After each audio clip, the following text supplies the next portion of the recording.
Other interesting business news, you have Jeep launching an electric Renegade for under $25,000 for all 19 people who want it.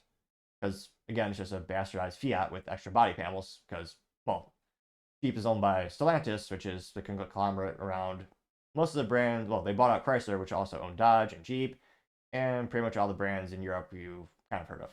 Now, this is brought to us thanks to a website called Electrek, which, good marketing, know exactly what they're all about. And Peter Johnson's the writer over there. They say, quote, Jeep is planning on launching a electric Renegade for under $25,000. Now, if you're just looking, or you're not just tuning into the show, you're not seeing this monstrosity of a vehicle, it is, yeah, a bastardized looking Fiat with a couple extra pieces of plastic thrown on there. And, I mean, not to be cliche, but when I think Jeep, I think of Jeep Wranglers, I think of, off-roading. I know they have these other vehicles in their portfolio, and that's a pretty good price point in terms of it's getting down there, get much more competitive with the other brands. I'm not sure how many people want this. Now, they say that a Jeep Renegade EV will also join the all-electric Jeep vehicles, the Wagoneer S and the Wagoneer-inspired Recon, which will also be coming up as well.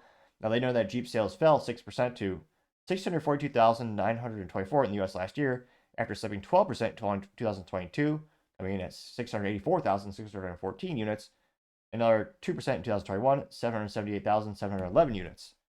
So their sales are precipitously going down more and more. Now, granted, that's the whole Jeep portfolio. It's not just the Jeep Wrangler, which to me that's the only Jeep there is, but that's everything that has a Jeep badge plastered on there. Or if they're going above and beyond, they might use something like 3M tape. That's pretty fancy. Now, they say that, quote, the brands we are, this is from Jeep's leadership, and I don't think they do stand-up comedy. They might, and I don't judge. If they do, that's cool. I have a side hobby. Now, they say, quote, the brands we are targeting are mainly Tesla, but there are many others. And the leader said. And they also unveiled a Wagoneer S electric luxury SUV 2 weeks ago, up to 300 miles. So Jeep, which again is Stellantis, they think they could take on a Tesla, which, again, I'm not an EV enthusiast. I would never own a Tesla, although I appreciate the engineering, because granted, Teslas only have 2 pedals and no, gas engine. So to me, I've never bought, but I appreciate what they've done, and Tesla has done the damn near impossible. They were one of the first companies to actually make a profit on EVs, and now their manufacturing is second to none in terms of a global scale and, large scale production with the gigapresses is quite impressive. Can Stellantis realistically compete with them? And no, I don't think so, not right now. They could take market share away, I think, from General Motors and Ford, which are also going into EVs. Moderately successful. Ford lost $136,000 per EV Q1. GM, they might get there.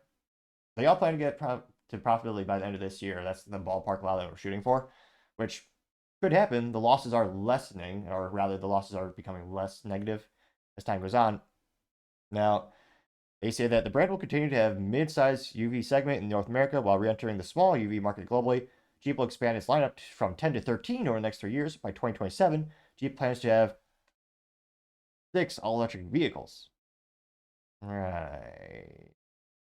Looks like they have a picture of their EV Recon, which I like fun colors. That looks like kind of like a neon yellow or something like that.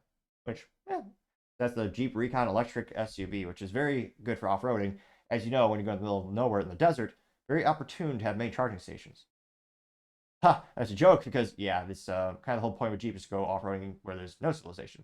You just have a couple of gas cans on the back. But I partially digress. I mean, if they can get, again, $25,000 is a pretty aggressive price point.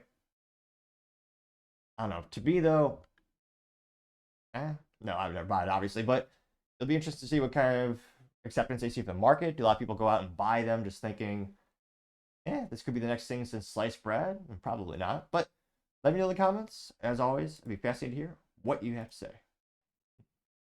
Thank you, everyone, for taking the time to tune in. Again, try to get to 4,000 subscribers by the end of the month. So if you could click that button, I would greatly appreciate it.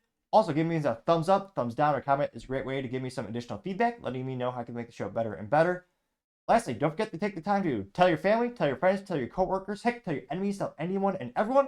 Just stay safe, fight the good fight.